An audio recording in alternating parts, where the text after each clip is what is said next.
We'll guide you through how to fix a problem with ChatGPT. If you find this helpful, consider subscribing and liking the video. First, open your browser and go to the ChatGPT website. Make sure you're logged into your account. Sometimes, the issue might be with your browser cache or cookies, so try clearing them. You can do this by going to your browser settings, usually found in the top right corner, and selecting Privacy and Security. Look for the section to clear browsing data. Make sure to select cookies and cached images and files, then hit Clear. After doing this, refresh the ChatGPT page to see if the issue persists. If that doesn't work, check if you're using an outdated browser version. Keeping your browser updated ensures compatibility with the latest web technologies.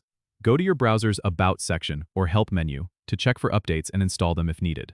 Sometimes, browser extensions can cause conflicts with web applications like ChatGPT. Try disabling your extensions temporarily and refresh the page. If ChatGPT works without extensions, you might need to identify which extension is causing the conflict by enabling them one by one until you find the culprit. Another common issue could be related to network connectivity. Check your internet connection by visiting other websites to ensure they load properly. If you have a stable connection but still face problems, try using a different browser or device to access ChatGPT.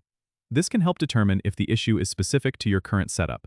Lastly, if nothing works, consider reaching out to ChatGPT support for assistance, especially if you suspect it's an account-specific problem. They can provide more targeted solutions based on your account activity. Don't forget to subscribe and comment if this helped you out.